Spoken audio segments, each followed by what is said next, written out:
Welcome everyone to the FCAN webinar, Peer Power, the Untapped Source to Increase College Access. I'm your host, Kathy McDonald, Assistant Director with the Florida College Access Network. A few housekeeping items before we begin. Submit your questions in the question box in the right side of your dashboard. If you're not seeing your dashboard or seeing a question box, just click on the orange arrow, which will open it up. We love to hear what's on your mind and how we can help, so please submit your questions at any time. We will definitely allot time at the end of the webinar to answer questions. Also, share what you're learning on social media. We love to learn what's resonating with you. You can follow us on Twitter at FL College Access and our guest presenters at Brace Cadets. Please use the hashtag FCAN so we can find you. Finally, this webinar is being recorded. All materials will be available within a week of recording.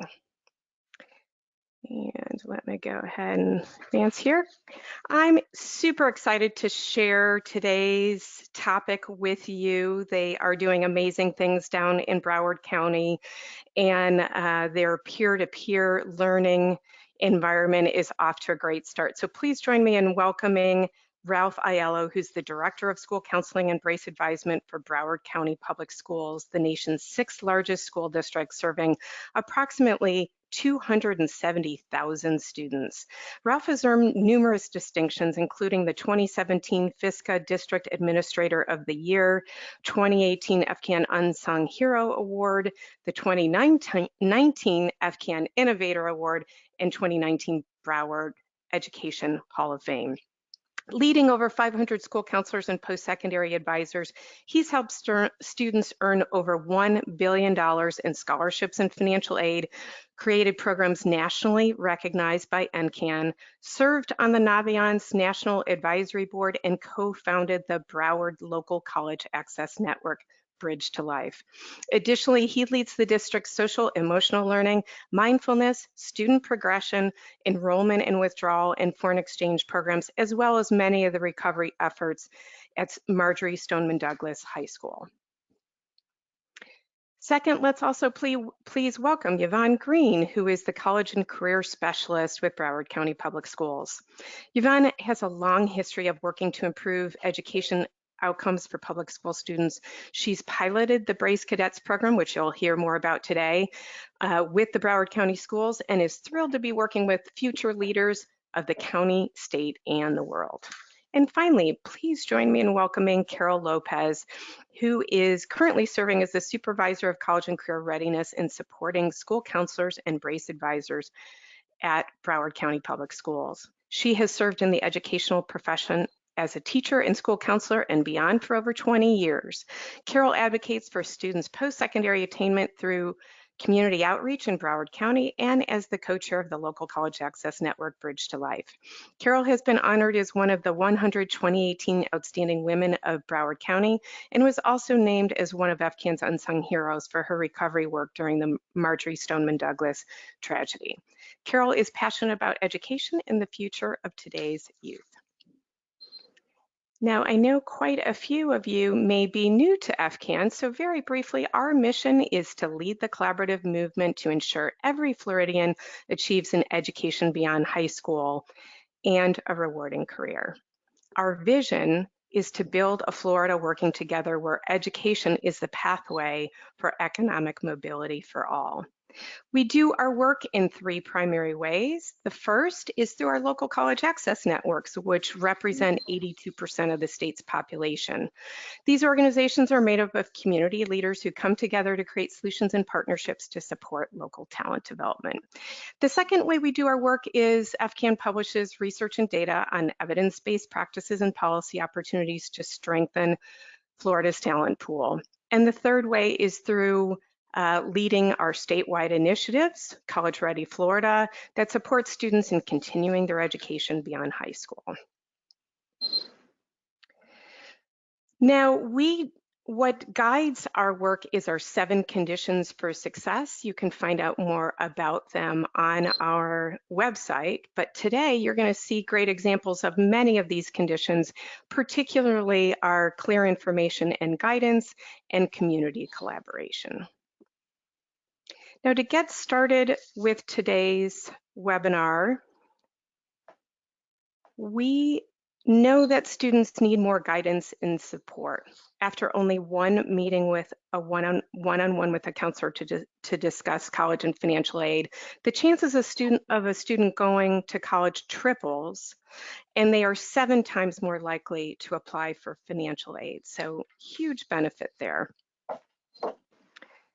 And yet, we see that Florida's student to counselor ratio is about on par with the national ratio, although it's well above the 250 student to counselor recommended ratio put out by NACAC and the American School Counselor Association.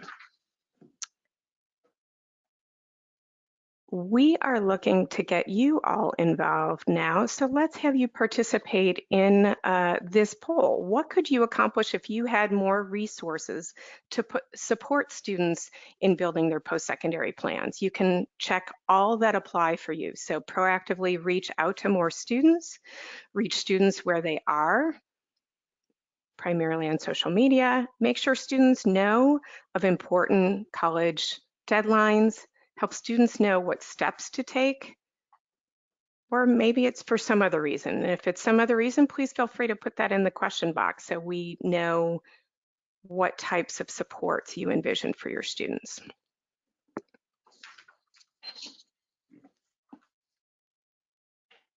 Okay, let's just give that another second here.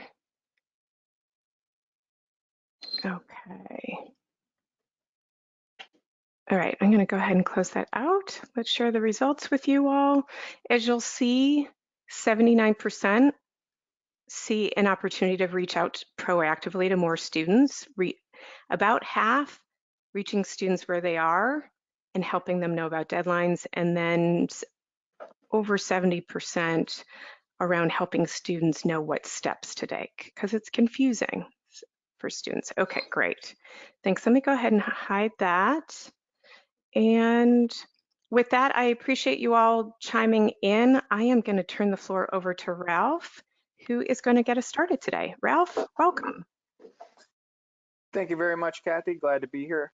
And good afternoon, everybody. Again, Ralph Aiello, Director of School Counseling and Brace Advisement for Broward County Public Schools. One of the first questions you're probably wondering is, what is BRACE? BRACE stands for Broward Advisors for Continuing Education.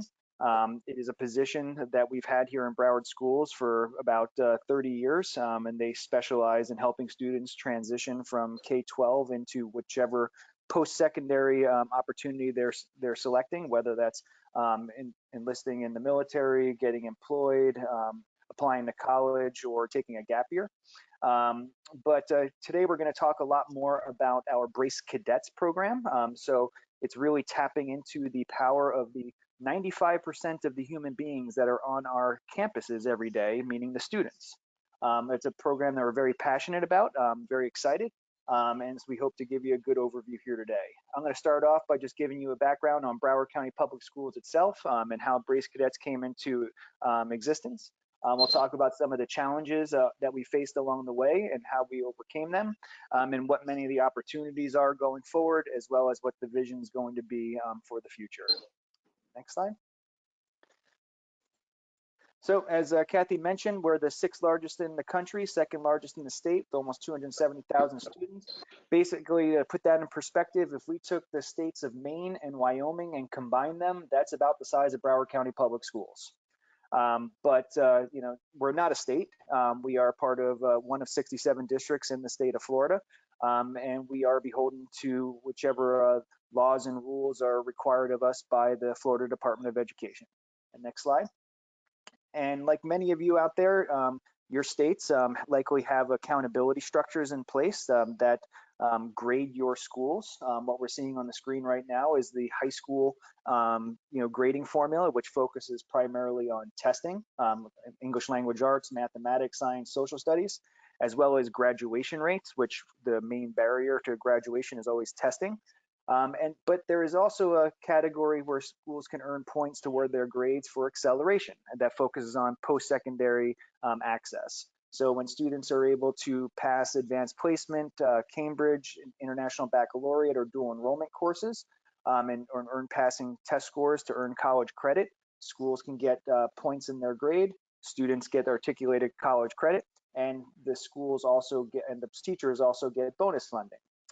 In addition to the college-bound student, for the career-bound students, those that earn industry certifications can also get points. So it's really a very you know, comprehensive program of colleges and careers. But we know that these are just indicators of students who are likely to matriculate on to some form of post-secondary attainment.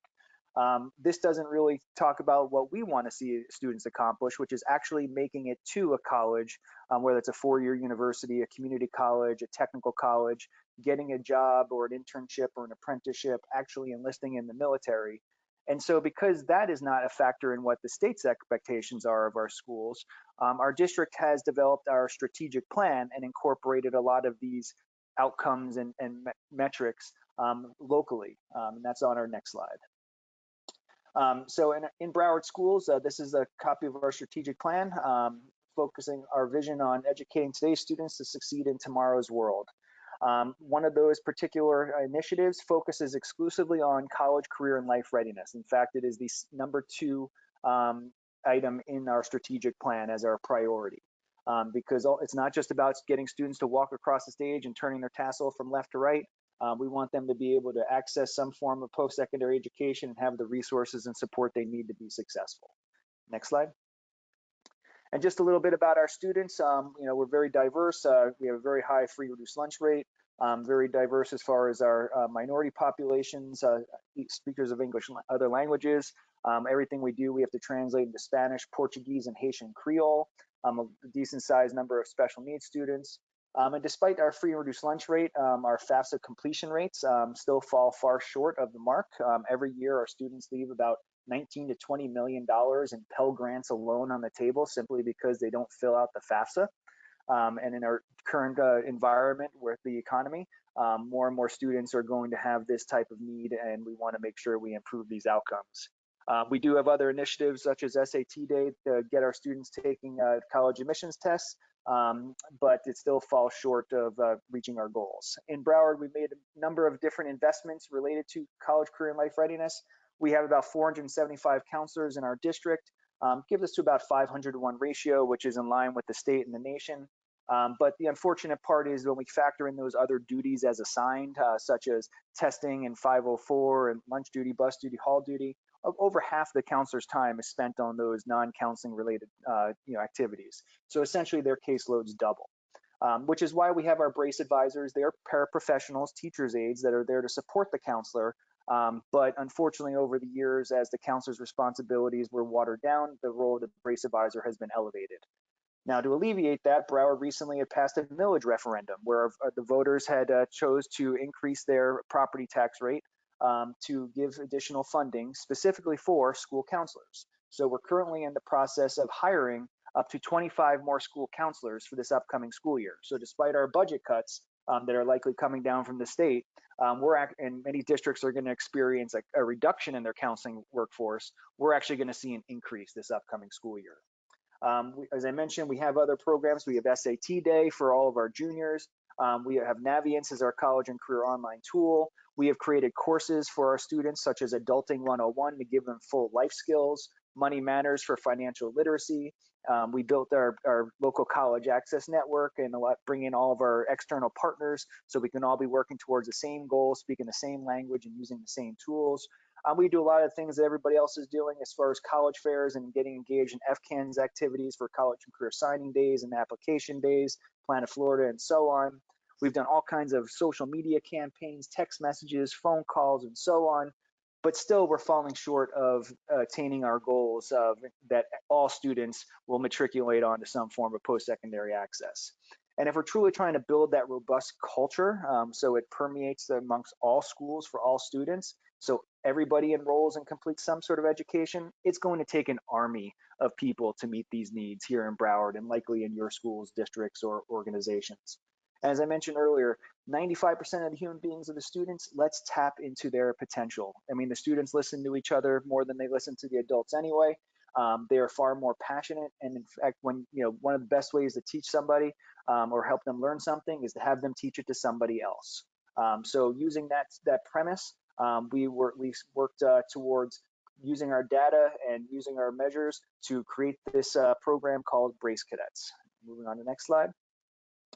And when we did through our Broward Bridge to Life, our LCAN, we surveyed and did focus groups with students and parents. And we found out that the most influential person on a student's life and career choice is their parent. But the second most powerful influence are their peers. And we can use this and leverage this peer influence for the betterment of students and use that peer pressure for good rather than for malintent.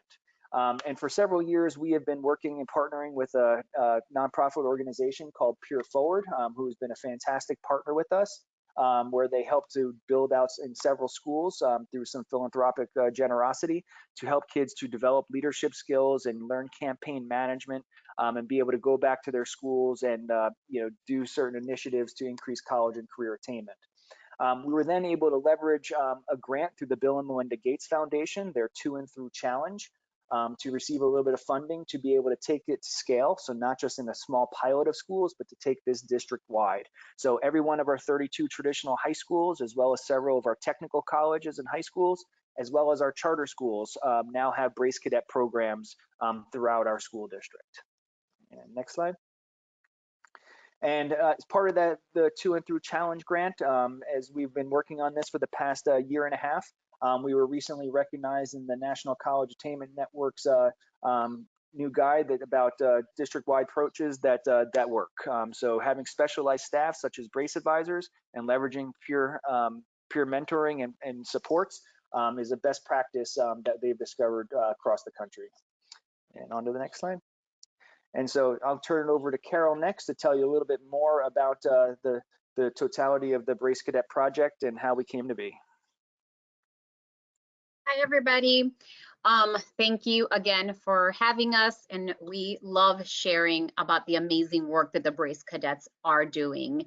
They are a group of 9 through 12th graders. So these are high school students, and they have to complete campaigns at their school and design projects all around college and career readiness.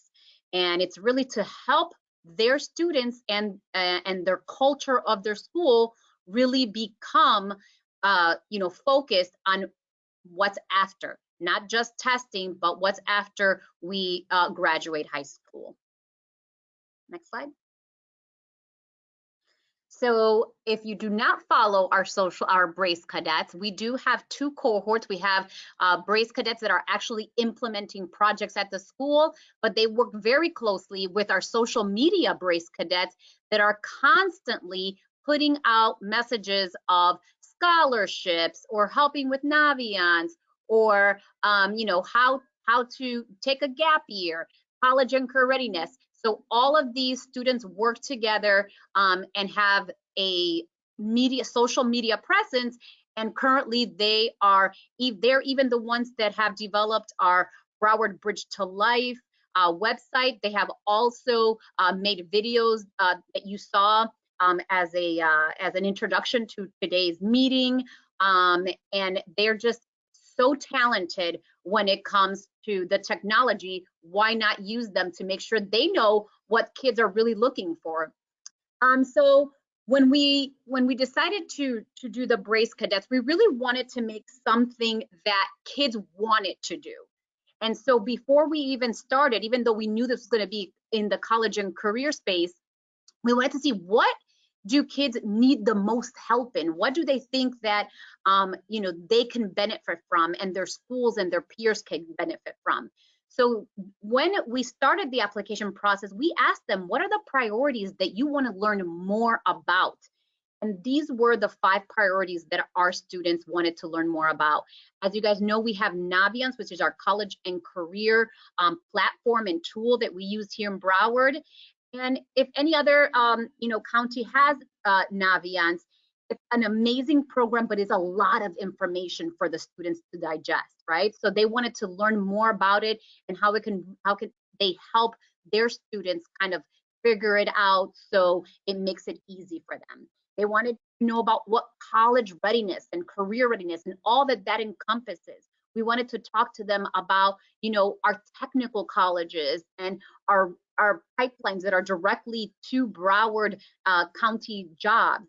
And of course, a big one was around scholarships. That is huge. Scholarships and Bright Futures and FAFSA, and how we can get that financial kind of literacy up so that when students hear the word FAFSA, they're not kind of, shy about it. And we can talk about it very candidly, and students can, help, not necessarily with the paperwork, but help kind of introduce those to not only their peers, but to parents as well.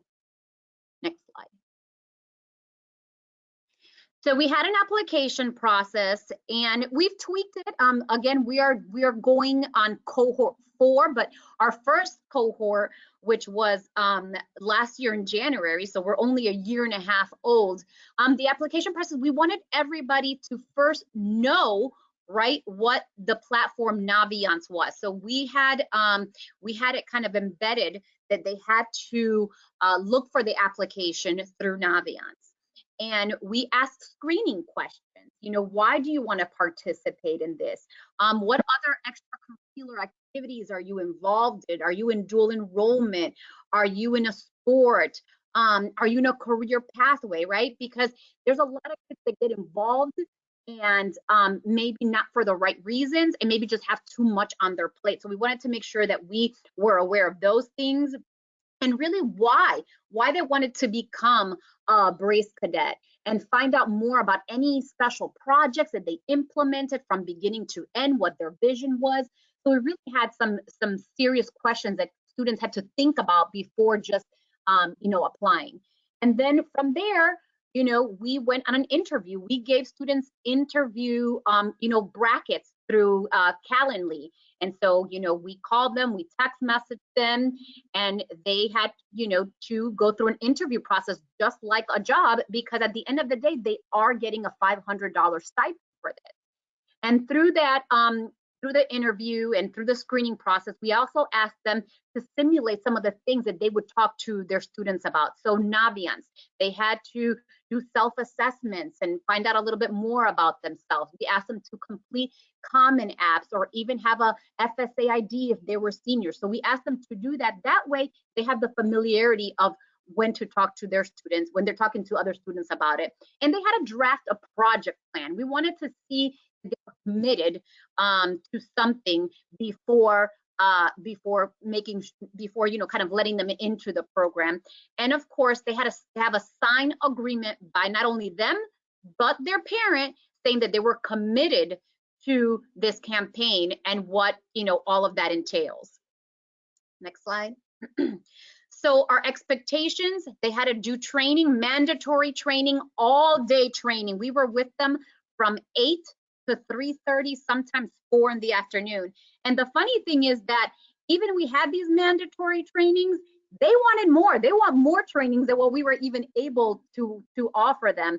The first training, we thought we were not going to get any kids because it was the ugliest day in South Florida. It was raining, it was cold.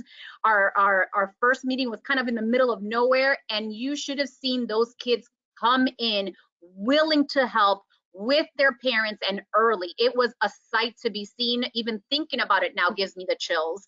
And we asked them to submit 2 plans that they're going to work on throughout the school year. So one first semester and the other one second semester. And of course, we had to approve the plan. So it's not like, they can just say anything. We are really doing checks and balances with them and talking to them throughout the year. So they're not going with this blind. And we also recruited some of our Brace advisors to help us with that. So it's not just, our district staff, but also some of the Brace advisors that are with the kids all the time to help them to become mentors for them. And of course, they had to focus on the priorities we talked about, and we want them to have fun. We want them to be, to have the opportunities to have fun and, to do something they really want to do in order to receive this $500 stipend. And so we know that the Brace Cadets did a lot of things that impressed us that we didn't even think that they came up with. They talked to their students about Naviance. Some students actually went into what we call our study halls or personalization periods and did whole group lessons on Naviance and different workshops on career inventories and college admissions. We had them work with us in our college fairs and really just be the greeters and help everybody get set up and learn more about it. We had them, talk to our local tech colleges and do interviews with them on the different career opportunities available to them without not necessarily a 4-year degree. They talk to our students about dual enrollment and military options and help them with essay writing and the importance of taking the SAT and the essay that comes with the SAT. Some of the kids that had multiple kids in their schools did actually some sort of boot camp where they had a large group of people come in and they had different tables talking about either whether it be scholarships, or FAFSA, or Naviance, or the college process, or careers. So it was a beautiful sight to see how they all worked together and collaborated. And even then, when we put them together again, they were taught, like if it was one student was doing something on scholarships from one school, they collaborated with another student from another school. So they all, even without us, made their own groups, which was amazing to see. Next slide. And I will hand it over now to Miss Yvonne Green, who has really just been, I call her the godmother of the Brace Cadets, because how much the kids love her and how protective she is during this program. Thank you, Carol. Hello, everybody. I'm so excited to be here. And we are so thrilled with our Brace Cadets.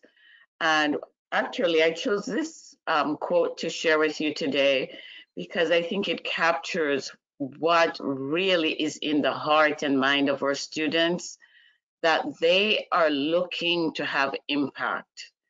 They are not checking boxes that I did my project, I met with this number of students.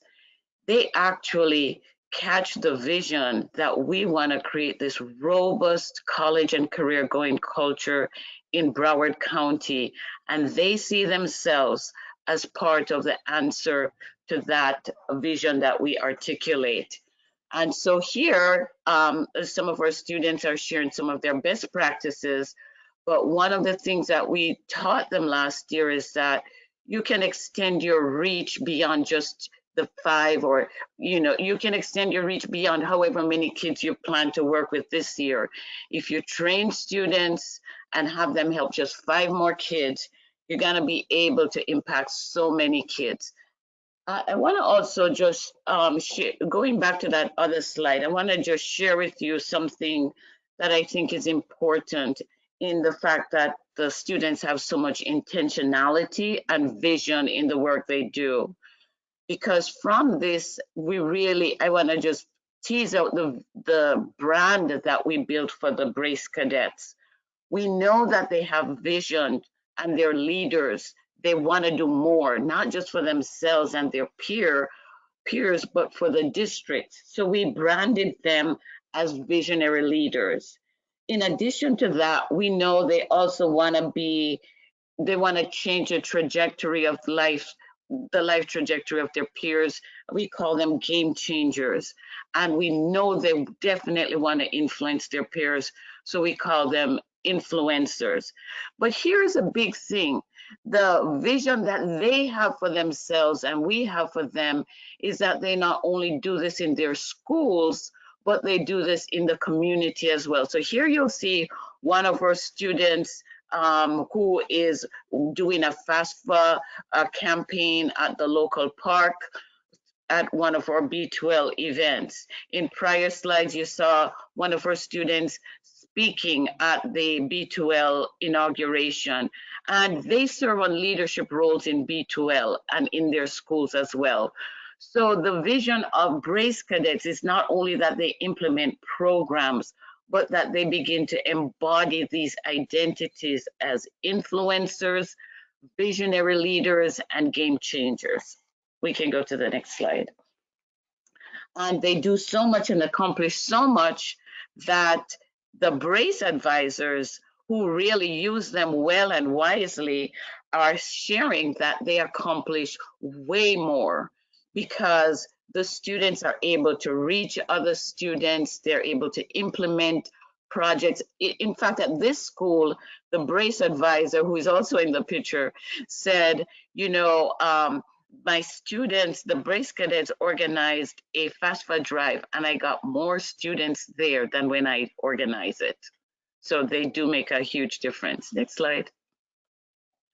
And so in terms of the benefits of the program, I think there are three main areas that we can identify. One, the personal transformation that occurs in students as they become leaders and begin to tap into their personal power. The increased capacity of the district to implement this vision of creating this robust college and career going culture, and our ability to leverage youth leadership and power in a more positive way to create something that changes our county. We can move on. Next slide. So I want to talk next about what impact we've had. What have we accomplished? Because at the end of the day, that's what you're interested in. So we wanted to be able to have a conversation beyond Broward County. And so we looked to NCAN and its common metrics for guidance as to what are the indicators that actually make a difference for students. And we noticed what those were, and then we began to match the accomplishments of students. So in our first cohort, we had about 60 students who were working. And in that first semester, 4 months, they were able to help, as you can see, get FAFSA completed, FSAID, but also begin to work with juniors to build their knowledge and awareness around FAFSA readiness. And Bright Futures is a top priority for us. So you see that we had some accomplishments here. So the projects that the students do, while we don't tell them what to do, we tell them what our priorities are. And then they begin to design projects around those. So FAFSA and Bright Futures, they knew were priorities. Next slide. And of course, building this robust college and career going culture, we definitely want to see more students applying to college and taking all the college readiness steps, including creating Common App accounts, college list, and becoming more aware of the opportunities and the college application process. And so our kids did a really good job getting more kids ready in this area. And as you can see, NCAN calls this the admissions indicators. Next slide. So here in the terms of the academic and testing indicators, again, these are NCAN metrics.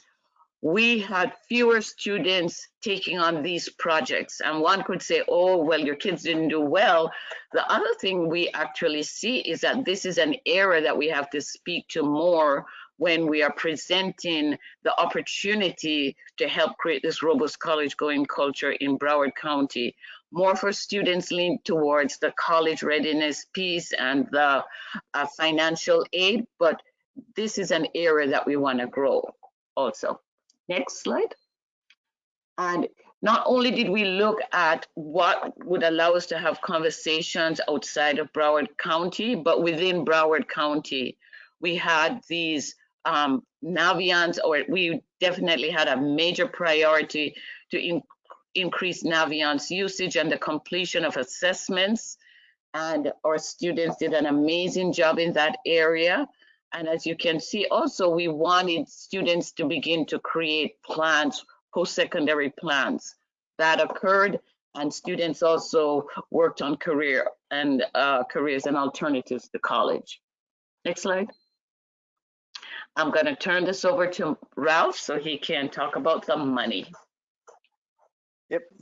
Thanks, Yvonne. And just as everybody's probably interested in what are the outcomes, now you're probably interested, well, how do I make this happen for my school, my district, my organization? And of course, it would be fantastic if we had unlimited volunteers that are able to dedicate copious amounts of their time and energy to supporting our initiatives. But the reality is that we still need funding. So in Broward schools, we were able to tap a couple different resources. First and foremost, we tapped our Title IV grant, our federal entitlement grant. In that federal entitlement grant, to be more specific, it's funded under the section titled Well-Rounded Students, as well as where it's providing underrepresented populations with access to college, career, and life readiness. So through Title IV, we were able to access the funding we needed to pay the stipends to the students, as well as for these brace advisors and counselors who served as trainers or served as supervisors at the schools or for the program with the students, and continuing to support them throughout the year, because it's not just they go to a training and then they're on their own.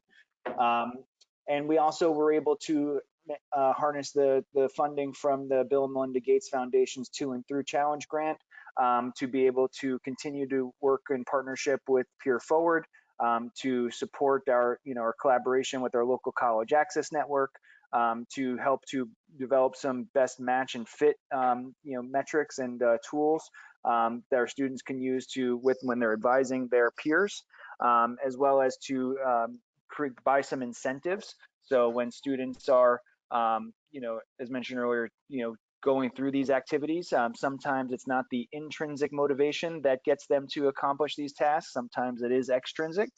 So being able to get them things like AirPods or gift certificates to Publix or whatever the students requested as their incentives, we were able to purchase for that. In addition, we called upon our partners. So again, tapping that local college access network, and whether it's the business community or nonprofits, higher ed, who were able to help provide meals, because when you get that many students together for trainings, at least when we were able to get together as a group, we have to feed them. And we had to make sure we had adequate space. And when we had our last training of over 120 students, that's a very large area that needs to be secured, as well as with breakout sessions. As well as be able to get the trainers and guest speakers to come in, and although many were compensated, many others dedicated their time and expertise to enhance our program. Again, as mentioned, we have the students, the trainers, and so on, a lot of different expenses. But anytime you're talking about getting funding, and one thing to mention is get your people uniforms. I can't express to you how important that is, that they start to identify and build that identity, build that culture. It also serves as good public relations and marketing. So when you see some of the pictures that we have where it says, ask me about FAFSA, ask me about scholarships, ask me about Naviance, it definitely helps them stand out and lets people know what they're there to help them support. Next slide. And then, of course, we need to have support from the higher ups. When we do so, we all recognize what the problems are, but we always want to keep a focus on, that vision of what the possibilities would be. We have to engage our leadership early on in the process to get their buy-in and keep them involved throughout the process, so they can continue to cheerlead for us and get the buy-in across the whole school district. As mentioned, you need to have staff. Some, again, volunteers, some are going to be paid, but in our department, we found it to be absolutely critical for us to have somebody whose primary role was to build this out and ensure that the students had all the support they needed so they can be successful and carry this program forward. The brand, the Brace Cadets have started to take on a life of their own. Now schools are creating their own Brace Cadet social media programs, their own Instagrams. They're really taking it and running with it. It's really becoming a viral. So, coming up with whether it's a catchy name, colors, logo, whatever branding it is that you need, certainly it's an important aspect of whatever program you develop.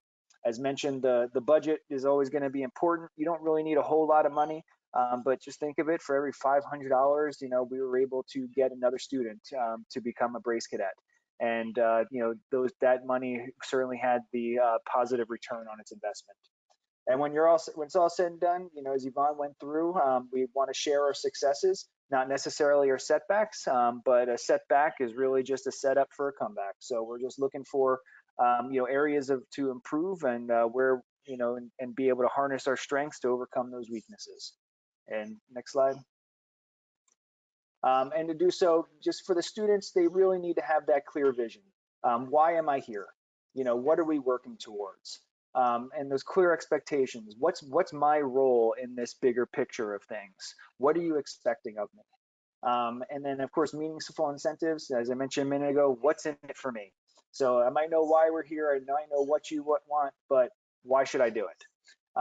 You know, and the students, as mentioned, you know, really appreciate having the options and the flexibility to create their own programs. The second you start telling them what it is you want them to do, it becomes an assignment to them.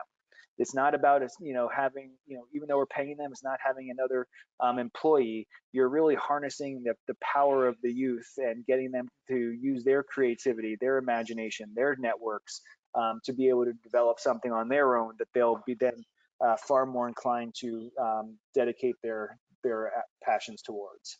The training, of course, is important because, you know, we have to remember they're still children. You know, we're treating them as young adults. They're doing very adult-like responsibilities, but we still have to teach them what is the difference between a four-year university and a two-year community college or a trade school. You know, we have to teach them about subsidized loans versus unsubsidized loans and so on. And once we build their capacity, we have to empower them. That includes, you know, all the support and love and encouragement that you can give. And I promise that they will give back and they will show an impact, you know, far greater than, you know, you'll be able to accomplish on your own. And next slide. And that impact here in Broward, you know, with the 60 Brace Cadets in our first cohort, we had another 120 in the current cohort, so that's not quite finished out yet. But in that first cohort, where we only had one semester of 4 months getting it up and running, we impacted the lives of over 2,400 students. And as mentioned on the screen, never underestimate the power of a small group of committed students who can change their world, especially their schools. So very powerful, and we can't wait to see what the data is when we have double the number of students this year and growing even further next year. And I believe that's the last slide. Great. Thanks, Ralph. We are going to be moving into questions shortly. Let's do one more quick poll while you all are starting to send your questions in. Just getting a chance of how many of you are beginning to see the potential of empowering peer-to-peer leaders in your community, regardless of whether you're with a school district or higher ed institution or maybe a community-based organization. So how many students could you identify right now who you think would love to be in that student influencer role? This time you can only choose one. So looks like 20 plus is winning out so far. We'll give that a couple of more seconds. So while we're letting people finish up voting, several questions have already started to come in. So how often Suzanne's asking, how often do Brace Cadets meet at the campus and at the district level? So this is Yvonne, and I can start that. So the Brace Cadets are primarily focused at their schools.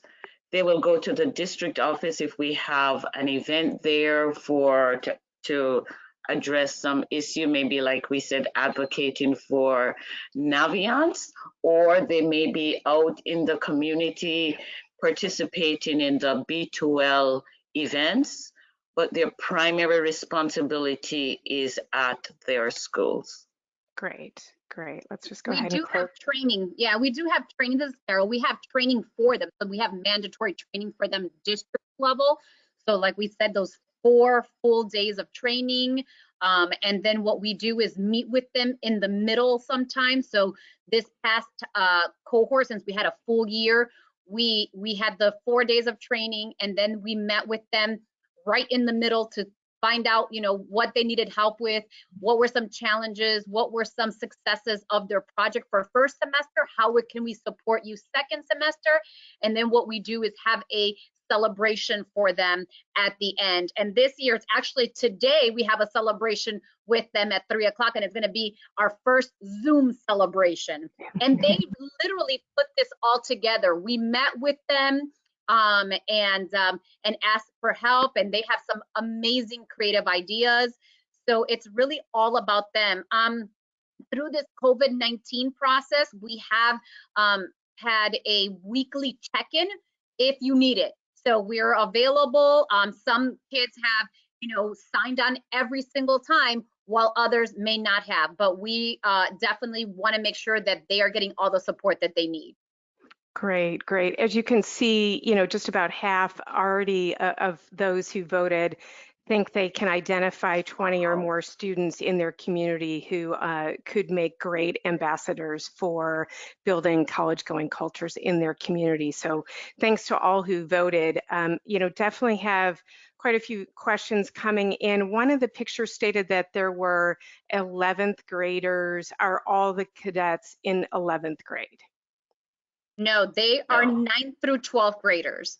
So we opened it up to high school. We don't have a lot of 9th graders that applied, I think 1 or 2. So mostly 10, 11, and 12. We love having the 10th graders because we've had 10th graders now moving to cohort 4, but they have to apply every single year. So we make them apply every single year. And it's been great seeing, all their kind of just process, moving forward.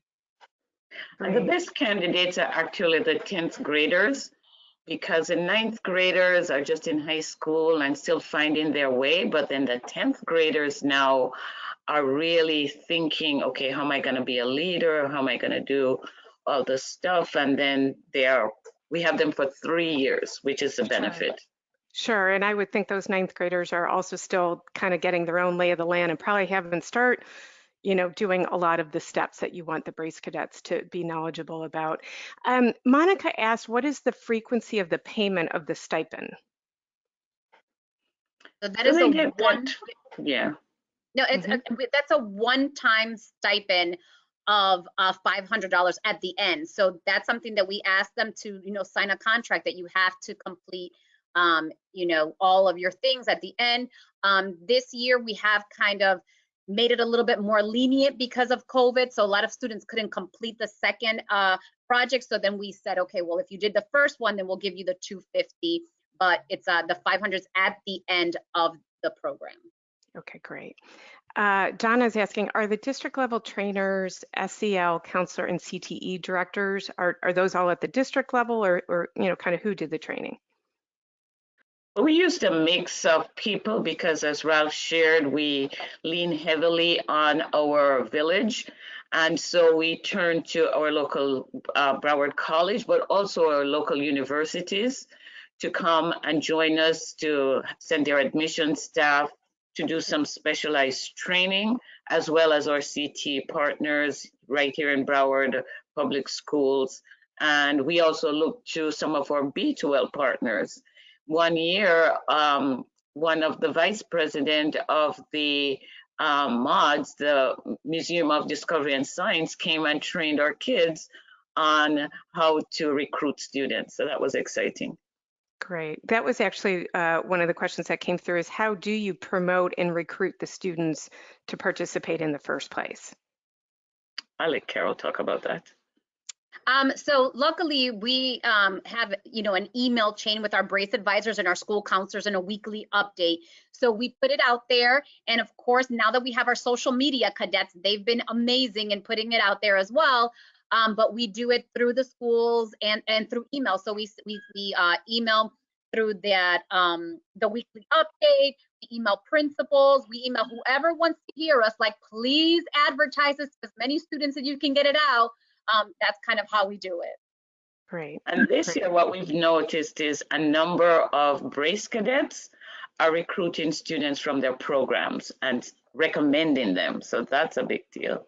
Nice. One of our listeners is asking if you are willing to share the application you created for students to apply for the program. Is that something we can include in our show notes? Ralph? Yeah. Yeah, absolutely. We'll just have to figure out a way to export it from our within Naviance where it's currently housed, and we'd be able to share it thereafter. Okay, wonderful.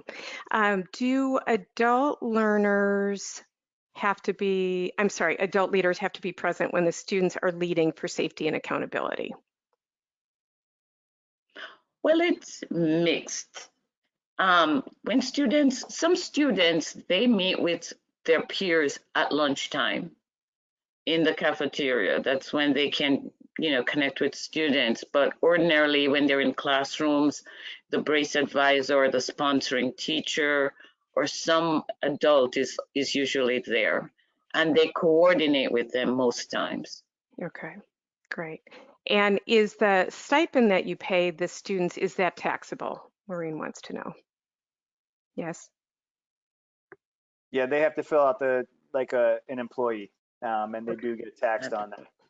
But being children, I believe that they don't really get a very high tax rate. Okay. And do you encourage them, is there any kind of relationship with a bank to encourage them to get banked or use the stipend as a way to get banked? Not yet. Okay, just curious because I know. About. Yeah. Well, especially since we know studies show that students who set money aside for college, they are something like 3 or 4 times more likely to go to college, even if it's a small amount of money. So that's part of the reason why I was asking. Kristen wants to know, is there a relationship between cadets and the school counselors? Absolutely. Part of the brace advisors is part of the school counseling program. So we always tell our brace advisors to introduce yourself to everybody on campus. Make an appointment with the principal, make an appointment with your counselor, with your brace advisor, with a teacher that maybe you have a relationship with, to really make sure that they're helping and fostering that mentorship relationship and maybe opening doors that they couldn't open on their own. Yeah. Another question back about the taxing part of it. Knowing that they're going to be taxed, are there discussions with the students around taxes concerning the stipend? So although it's a small amount of money, it's a great teaching opportunity to teach them about taxes and the implications of that. Is that part of the training? A very, very small amount. We, go through line by line with them, what they have to do, what to expect, but it's not as maybe robust as we can offer.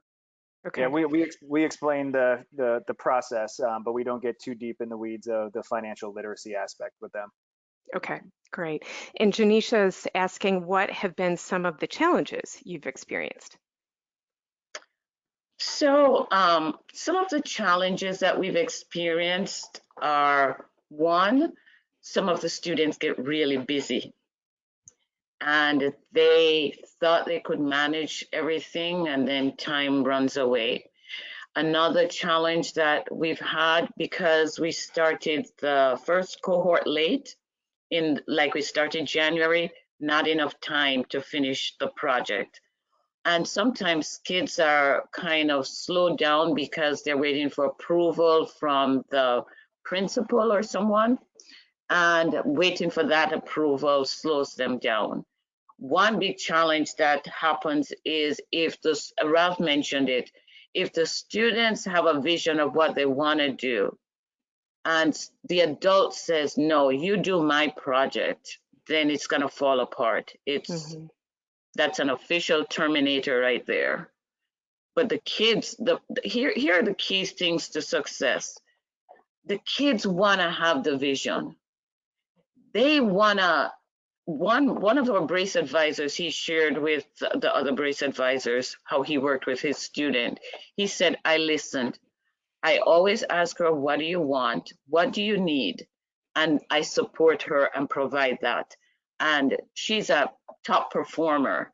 So the more you start to control and the more you try to make it your own, the greater possibility it's gonna fail. And those are the primary areas we've seen challenges. NACO as well. Yeah. And I remember when we had been talking about your program when you were first implementing it, one of the things that you shared is in the training, you know, you're a data-driven district, you're great about tracking your data and your metrics. You actually shared with the students as part of the training some of the metrics around FAFSA completion and how much money was being left on the table. Can you share a little bit about, you know, what impact that had in terms of helping the students engage and feel empowered to make a difference? So this is really a strength-based model. So we present the opportunity. This is a vision we have for the district. This is what's going on right now. And the kids always, without fail, like in one of our trainings, Carol shared the FAFSA numbers. And by Monday, a student wrote, I'm changing my second plan. Based on the numbers that you gave us, this is the project I would like to do to address increasing FAFSA in my school. Mm-hmm.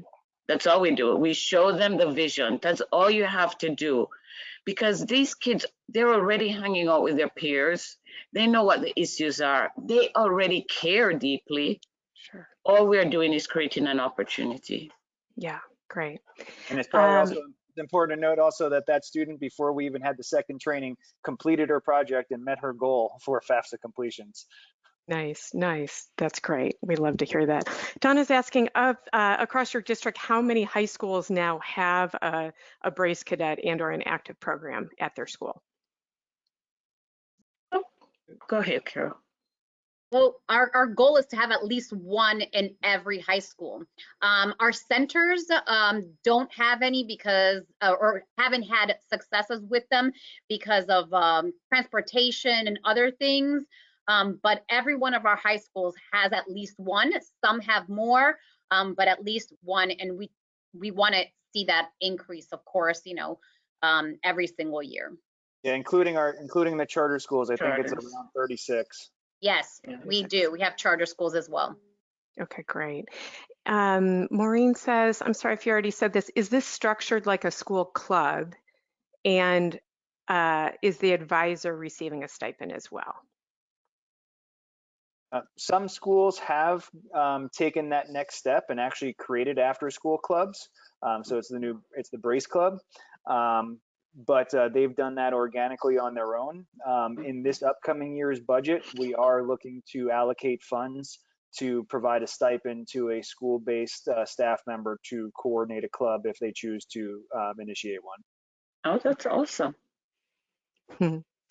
Yesenia is asking, to be clear, students have to complete an I-9 for employment.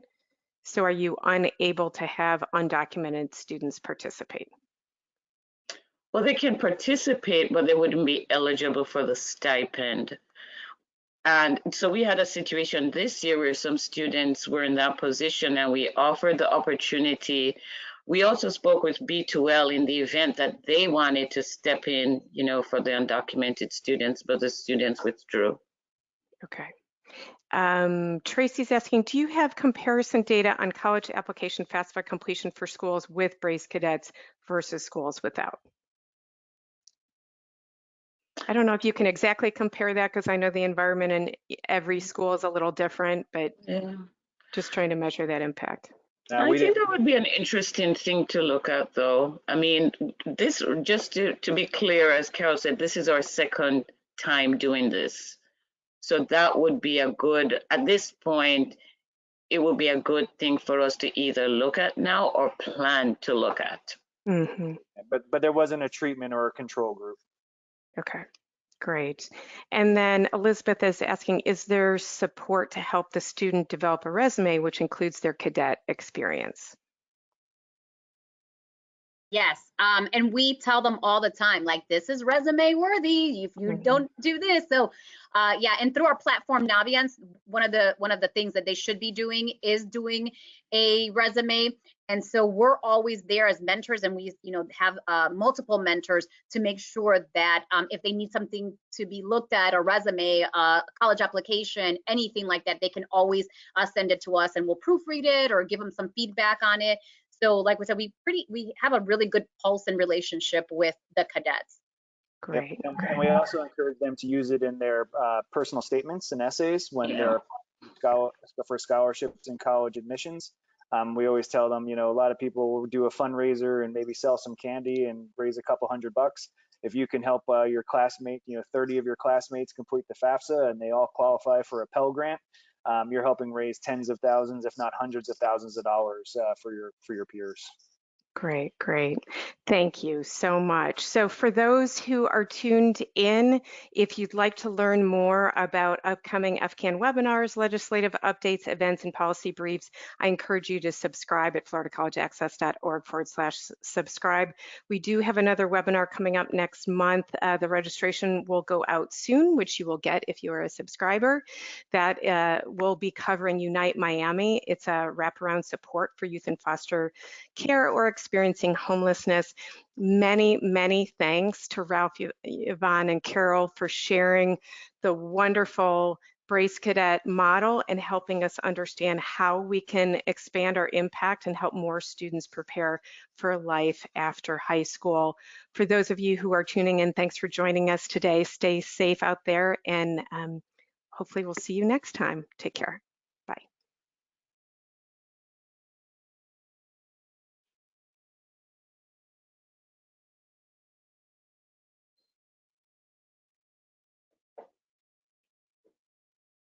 Good job, team. Yay. I think we just hang up.